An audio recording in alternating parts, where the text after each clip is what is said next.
কঙ্কাল ব্যাটিং। ওয়ানডেতে বাংলাদেশ এখন 50 ওভারও খেলতে পারে না। আফগানিস্তানের কাছে ধবল ধোলাই হওয়ার পর পুরস্কার বিতরণী মঞ্চে দাঁড়িয়ে মিরাজ বললেন, পুরো 50 ওভার খেলতে হবে আমাদের। এই আকুতে এখন ওয়ানডে সংস্করণে বাংলাদেশ মাঠে নামলে শোনা যাচ্ছে নিয়মিতই। অবিশ্বাস্য হলেও সত্য, বাংলাদেশ এখন ব্যাট করতে পারছে না পুরো 50 ওভার। এখন মানে সময়টা অল্প স্বল্প নয়। সর্বশেষ 10 ওয়ানডের মাত্র 2টি ম্যাচে অল আউট হয়নি বাংলাদেশ। 3 ম্যাচের ওয়ানডে সিরিজে আফগানিস্তানের কাছে ধবল ধোলাই হওয়ার পর তাই উঠতে শুরু করেছে এ প্রশ্নটাও, বাংলাদেশ কি কয়েক বছর আগেও পছন্দের সংস্করণ ওয়ানডে খেলতে ভুলে গেছে? উত্তরটা বোলারদের জন্য কি হবে তা নিয়ে দ্বিধা থাকতে পারে, কিন্তু ব্যাটসম্যানরা যে ওয়ানডে খেলতে পারছেন না তা বলে দেওয়া যায় কোনো সংশয় ছাড়াই। পুরো 50 ওভার খেলা তো দূরের কথা, বাংলাদেশের জন্য শেষ 2 ম্যাচে কঠিন হয়ে গেছে 100 পেরোনো। আফগানিস্তানের বিপক্ষে শেষ ওয়ানডেতে 93 রানে অল আউট হয়ে তারা ফিরিয়ে এনেছেন 7 বছর আগের বাজে এক স্মৃতি। ওয়ানডেতে বাংলাদেশ শেষবার 100-র নিচে অল আউট হয়েছিল 2018 সালে, তাও শ্রীলঙ্কার বিপক্ষে। কেন এমন হচ্ছে?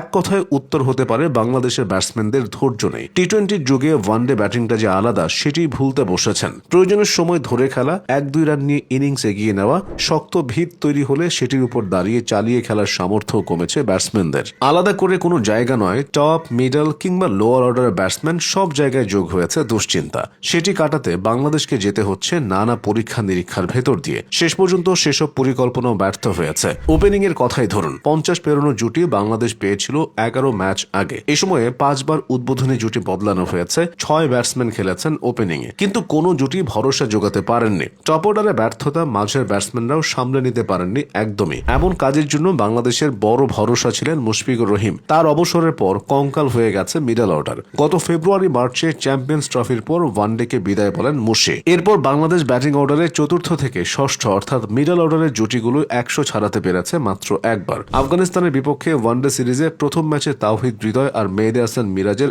100 ছাড়ানো মিডল অর্ডারে এ সময়ে বাংলাদেশের একমাত্র 50 ছাড়ানো জুটিও। বাংলাদেশের ব্যাটসম্যানদের বড় ইনিংস খেলার সামর্থ্য কি আসলেই কমে গেছে? তা বোঝা যাবে এই পরিসংখ্যানটাতে।